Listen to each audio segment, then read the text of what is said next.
అసలు కృష్ణలీలలో అద్భుతం ఏంటంటే పుట్టిన పిల్లాడికి నీళ్లు పోసి వాళ్ళు తీసుకెళ్లి 11వ రోజున ఉయ్యాల్లో వేశారు. ఉయ్యాల్లో వేసి పడుకోబెడదామని ఉయ్యాలా ఊపుతున్నారు. ఏదో ఎవరికి వచ్చిన పాట వాళ్ళు పాడుతున్నారు. అందరూ ఎంఎస్ సుబ్బలక్ష్మి గారు, లతా మంగేష్కర్ అక్కర్లేదు పిల్లల్ని పడుకోబెట్టడానికి. తల్లి ఎవరు ఏదో పాట పాడుతుంది. ఎంతమంది గోపకాంతలు వచ్చి పాట పాడినా నిద్రపోడే. అందున ఉయ్యాలా ఊపి పడుకోబెట్టేటప్పుడు పిల్లాడు పడుకోవట్లేదంటే పిల్లాడు కనపడుతూ ఉండగా కాకుండా ఇలా ఉయ్యాలా దగ్గరికి చేసి పట్టుకుని ఇలా ఇలా ఇలా ఇలా ఇలా అని పాట పాడి పడుకుని ఉంటాడు. అందుకని పాపం ఎంతో ఇదిగా ఇలా విప్పి చూస్తే గుడ్లు రెండు ఇలా పెట్టుకుని చూస్తున్నాడు. ఏమిటమ్మా పిల్లాడు ఎంతకీ పడుకోడు, ఇదేం పిల్లాడే అని చెప్పి ఆ భుజం మీద వేసుకుని పాట పాడి ఎంతో తిప్పి తిప్పి తిప్పి తిప్పి ఇలా చూడటం కుదరదు కదూ. పడుకున్నాడా అంటే ఏం పడుకున్నాడు, గుడ్లేసుకు చూస్తున్నాడు. ఏం చేసినా పడుకోడు. ఇదెక్కడ పిల్లాడని ఆఖరికి యశోదాదేవి వచ్చి తల్లికి ఆఖరికి పెద్ద బ్రహ్మాస్త్రం ఏంటంటే బోర్లా పడుకోబెట్టేసి వీపు మీద ఇలా ఇలా ఇలా ఇలా కొట్టేస్తుంది. ఆ తొడ ఊపుతాను కొడుతోంది. ఎంతకీ పడుకోడు, వీపు చిట్లిపోతోంది. ఇదేంటి ఆది కూర్మంగా ఉన్నప్పుడు మందర పర్వతం తిరిగినా బాధపడలేదు కానీ ఈ కృష్ణావతారంలో ఇలా కొట్టేస్తున్నారు, నన్ను ఎందుకు ఇలా ఊపేస్తున్నారు అనుకున్నట్ట. లోకములు నిదురపోవగత నిదురుంపని శుభగుడు రమణులు జోకొట్టిపాడ నిదురం గైకొను క్రియ నూరకుండె కనుజరవకయున్నన్నారు పోతన గారు. ఓహో ఈ దిక్కుమాలిన ప్రపంచానికి అలవాటు ఉంది, నిద్రపోతుంటారు వీళ్ళు కళ్ళు మూసుకుని. నాకు నిద్రపోవడం అలవాట్లేదు. నేను నిద్రపోతే లోకాలు నిర్వహించేవాడెవరు. నేను పడుకోమని జోకొట్టేస్తున్నారు, నేను కళ్ళు మూసుకోపోతే వీళ్ళు ఇలాగే కొడతారని నిద్రపోయిన వాళ్ళ కళ్ళు మూసుకున్నట్టు. అప్పుడు వాళ్ళు సంతోషపడిపోయి జోజో కమల దళిక్షణ జోజో మృగరాజ మధ్య జోజో కృష్ణ జోజో పల్లవకర పద జోజో పూర్ణేందువదన జోజో యనచున్. సామాన్య గృహాల్లో జోజో జోజో అంటూ ఏ పాటలు పాడతారో పోతన గారి పద్యాలకి కూడా జోజో అని అలాగే అర్థమైపోతుంది. స్వార్థపరులైనటువంటి అత్తాకోడళ్ళు కడవల్లో వెన్నదాచుకునేవారు. కృష్ణుడు ఎక్కడొస్తాడో అని. కృష్ణుడు ఏం చేశాడంటే రాని వచ్చాడు, ఓ రాత్రి వచ్చాడు, శుభ్రంగా వెన్నంతా తినేశాడు. వెళ్ళిపోయే ముందు కొంచెం వెన్న కోడలు మూతికి రాసి వెళ్ళిపోయాడు. అత్తగారు పొద్దున్న లేచి కడవ దగ్గరికి వెళ్ళింది. కడవలన్నీ ఖాళీ. కోడల్ని లేపడానికి వచ్చింది, మూతి మీద వెన్న ఉంది. ఆశిముత్సా రాత్రి నేను పడుకున్న తర్వాత వెన్నంతా తినేశావా అని ఆ కోడల్ని పట్టు కొట్టింది. దాచుకున్న వాళ్ళు అలా ఉంటారు. వచ్చిన అతిథుల్ని ఆదరించినటువంటి వాళ్ళు ఎంత అందంగా ఉంటారో, సంసారాలు ఎంత బాగుంటాయో చెప్పడానికి ఒక్కొక్క లీల వెనక మళ్ళీ తాగెతలోదరి. దీనికి అర్థం చెప్పాలని నేను అనుకోవట్లా, అంటాను కానీ మళ్ళీ చెప్తూ ఉంటాను. కృష్ణుడు ఇంటికి వెళ్ళాడు. ఆ అత్తా కోడలు ఉట్టి దొరికితే తాగేస్తాడని చెప్పి ఉట్టి కింద ఉంటే ప్రమాదం అని చెప్పి పైన కట్టేశారు. తీసుకెళ్లేదో చిక్కంలో పెట్టి పైన కట్టారు. రానే వచ్చాడు, చూశాడు. ఓహో ఈ అత్తా కోడలు పైకి కట్టారా ఎలా అనుకున్నాడు. పీటలు రోళ్లు అన్నీ తీసుకొచ్చాడు, అక్కడ వేసాడు, వాటి మీద ఎక్కాడు. ఇలా చెయ్యి పెడదామని చూశాడు, అందలేదు. పీటలు రోళ్లు వేసుకున్న అందనంత పైకి పెట్టేశారా, వీళ్ళ పని చెప్పాలనుకున్నాడు. ఓ రాయి ఒకటి తీసి కిందకి అన్నం పెట్టాడు. చక్కగా పైనుంచి కారిపోతోంది. హాయిగా అందరూ చీరలు పట్టి తాగారు, వెళ్ళిపోయారు. భాగవతం కాదు కానీ నాకు ఇది చెప్పినప్పుడల్లా జ్ఞాపకం వస్తుంటుంది. ఒక చోట ఒక అత్తా కోడలు అంతకన్నా చాలా తెలివైన వాళ్ళు ఇలా వచ్చి ఎక్కడో ఉట్టి కట్టి పెట్టినా తాగేస్తున్నాడని వాళ్ళు ఏం చేశారంటే కుండని చుట్టూ గంటలు కట్టారు. వచ్చి ముట్టుకున్నాడో గంటలు మోగుతాయి, అప్పుడు పట్టుకోవచ్చు అనుకున్నారు. ఆయన ఏం చేశాడు, పీట వేసుకున్నాడు, రోడ్లు వేసుకున్నాడు, పిల్లల్ని ఎక్కించాడు, ఆ వీపులు ఎక్కాడు, దగ్గరికి వెళ్ళాడు. ఎలా ముట్టుకోవడం, ముట్టుకుంటే గంటలు మోగుతాయి. చూశాడు పరాత్పరుడు, ఆయన శాసనానికి ఏది లొంగది. ఓ గంటలలారా మీరు మ్రోగకుడు అన్నాడు. అవి విన్నాయి. చక్కగా వెన్న తీశాడు, పిల్లలందరికీ పెట్టాడు. ముందు వాళ్ళకి పెడితే కానీ తను తిండవు. అందరికీ అందిందా, అందింది. ఇప్పుడు ఆఖరణ తను తీసుకుని ఇలా నోటి దగ్గర పెట్టుకున్నాడు. గంటల కనకన మోగి. అరే మిమ్మల్ని మోగద్దన్నాను కదా, ఎందుకు మోగారన్నాయి. ఏం చెప్పమంటావు పరమేశ్వర, వాళ్ళకి పెడితే ఊరుకున్నా, నువ్వు నోట్లో పెట్టుకుంటే నైవేద్యం అలవాటు గంట మోగడం, అందుకని మోగేశామన్నాయి. అలా ఎంతమంది ఎన్ని అనుభవించారో మహానుభావుడు. వేలుపుల్లటి నాకంటెను వేలుపు మరి ఎవ్వడనచు వికబకెన గిమా వేలుపుల్ల గోడపైనో హేలావతి నీత నూజుడింగిలి చేసన్. వచ్చిన పిల్లలకి అతిథులకి అన్నం పెట్టకుండా ఏమిటో బొమ్మలను అన్నీ పెట్టి నైవేద్యాలంటూ కూర్చుంటామేమిటి, నేనే పెద్ద పరమేశ్వరుణ్ణని చెప్పి ఆవిడ కళ్ళు మూసుకు ధ్యానం చేస్తుంటే చక్కెర పొంగలి అవి తినేసి మిగిలింది ఆ బొమ్మలకి రాసేసి వెళ్ళిపోయాడు. నాకన్నా వేలిపోవడం నీ తిన్నానులే చాలన్నాడు. కొడుకులు లేరని వకసతి వగవగ తన్ను మగనిగా గైకొనినన్ కొడుకులు కలిగెదరనిపై పడినాడిది వినువు శిశువు పనులే తల్లి అంటుంది ఇంకో గోపిక వచ్చి. ఏదో పాపం గోపబాలురందరూ ఆ ఊర్లు పట్టుకుని వెళ్ళిపోయారు. పెళ్ళై చాలా కాలం అయింది, ఈ అమ్మాయికి పిల్లలు పుట్టలేదని ఏదో మాట్లాడుకుంటున్నారు వాళ్ళు. ఎక్కడి నుంచి వచ్చాడో గబగబా వచ్చాడు. మీ ఆయన్ని నమ్ముకుంటే ఏం పిల్లలు పుడతారమ్మా, నన్ను నమ్ముకోనా ఆవిడ మీద పడ్డాడు. అది వచ్చి చెప్పింది ఒక గోపకాంత. అది ధూర్త చేష్టితంగా కనిపిస్తుంది వినడానికి, కానీ అది ధూర్త చేష్టితం కాదు. పుట్టు గొడ్రాళ్లకు బిడ్డలిచే గోవిందుడే అని భక్తి కలిగి ఉంటే నా యందు అమ్మా నీ గర్భదోషాన్ని తొలగించి నీకు సంతానం ఇస్తాను అని దాని అర్థం. అంతా నేను ఎక్కడ చెప్పను, మీరందరూ విన్నవాళ్లే. ఒక్కొక్క లీల వెనక మళ్ళీ ఎంతో పరమార్థం ఉంటుంది. ఆ పరమార్థం అర్థమైనా అర్థం అవ్వకపోయినా, ఇప్పుడు నేను లీల ఒకటి చెప్తుంటే మీ అందరూ పక్కున నవ్వారు. పక్కున నవ్వారంటే మీ మనసుని స్పృశించిందా లేదా లీల? ఆ చిన్ని కృష్ణుని యొక్క పాదం తగిలింది, ఆయన మనసులోకి వెళ్ళాడు. ఆయన మనసులోకి ప్రవేశించిన ఉత్తర క్షణంలో పాపం ధ్వంసం అవుతుంది. అందుకోసం భాగవత శ్రవణం చేస్తారు. అందుకే భాగవతం సప్తాహంగా వింటుంటారు.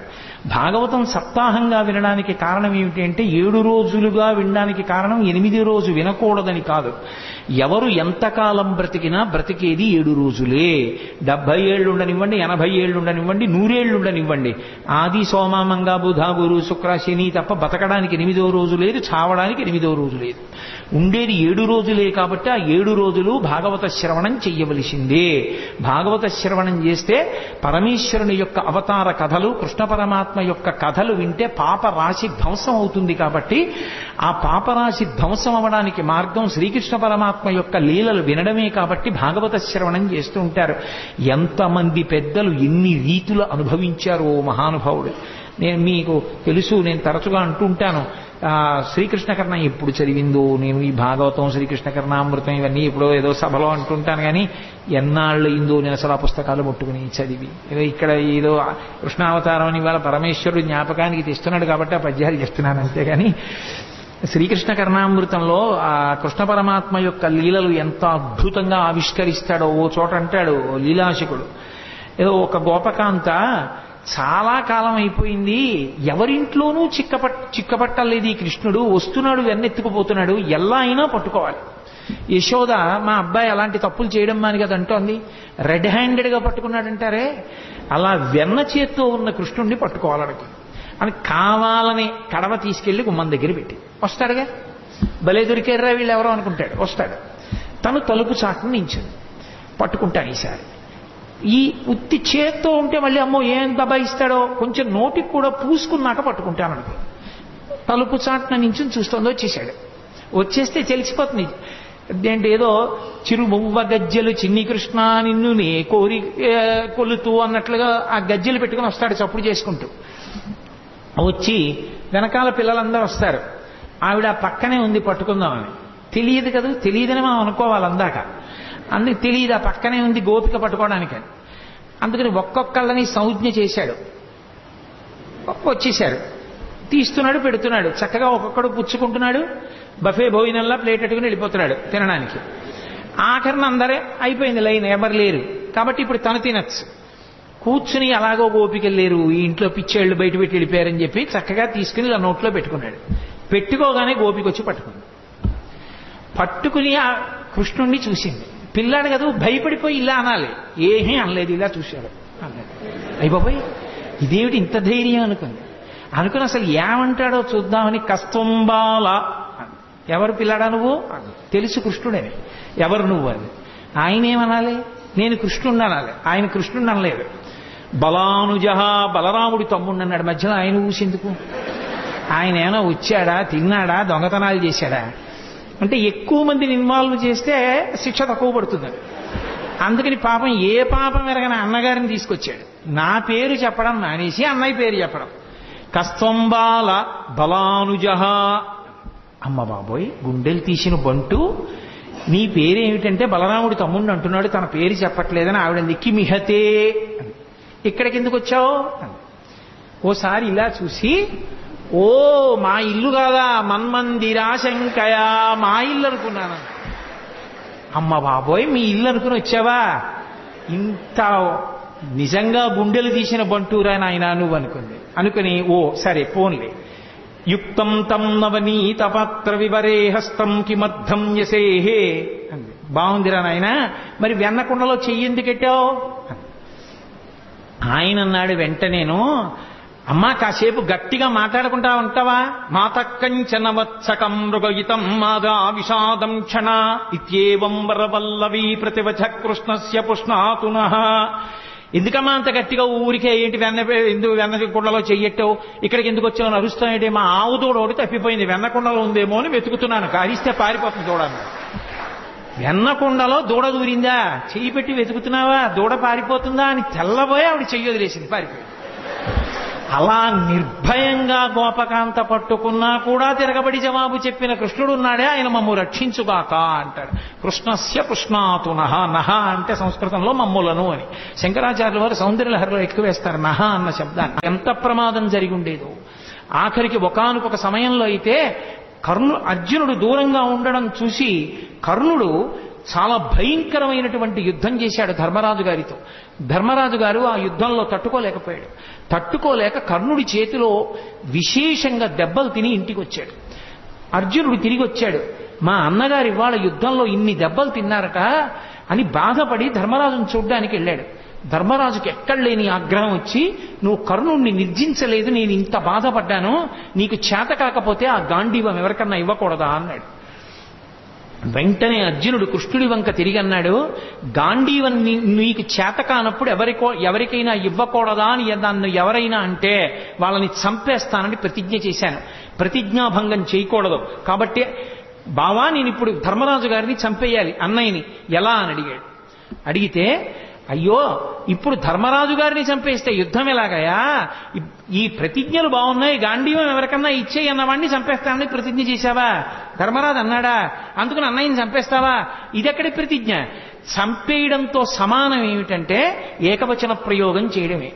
గురువుని కాని, తండ్రిని కాని, అన్నని కాని ఏకవచన ప్రయోగం చేస్తే, అంటే గౌరవం తప్పించి ఏకవచన ప్రయోగం చేస్తే, ప్రత్యేకించి గురువుని చంపేసిన పాపం వేయడానికి ఎప్పుడేస్తారంటే ఏకవచన ప్రయోగం చేస్తే. అందుకని ఏకవచన ప్రయోగం చెయ్యి, నువ్వు అని మాట్లాడితే నువ్వు ధర్మరాజుని చంపేసినట్టే, అక్కడతో వదిలిపెట్టేసేయను. ధర్మరాజుని నువ్వు అని సంబోధించి మాట్లాడాడు అర్జునుడు, కాబట్టి నువ్వు అన్నయ్యని చంపినట్టే, ఇంకా వదిలిపెట్టేసేయన్నాడు. మళ్ళీ అన్నాడు, నేను అన్నయ్యని చంపేసిన పాపం మూట కట్టుకున్నాను కాబట్టి నాకు ఈ దిక్కుమాలిన యుద్ధం వద్దు, నేనే చచ్చిపోతానన్నాడు. మళ్ళీ ఇదోటి మొదలెట్టావా? ఇప్పుడు నువ్వు చచ్చిపోతే ఎలా యుద్ధం జరుగుతుంది రా నాయనా అన్నాడు. అన్నయ్యనంత మాట అన్నాను, అన్నయ్యని చంపిన పాపం నా ఖాతాలోకి వచ్చింది కాబట్టి నేను చచ్చిపోతానంతే. ధర్మరాజునంత మాట అన్నాక ఇంకా నేను యుద్ధం చేయను అన్నాడు. ఇప్పుడు నువ్వు చచ్చిపోయినంత పని చెయ్యాలంటే ఒకటే, నిన్ను నువ్వు పొగుడుకో చచ్చిపోయినట్టే అన్నాడు. అంటే అప్పుడు అర్జునుడు తనని తాను పొగుడుకున్నాడు. ఇప్పుడు నువ్వు చచ్చిపోయినట్టే. ఎవరైనా వాడిని వాడు పొగుడుకుంటే వాడు చచ్చిపోయినట్టే, కాబట్టి ఇప్పుడు నువ్వు బ్రతికినట్టే అన్నాడు.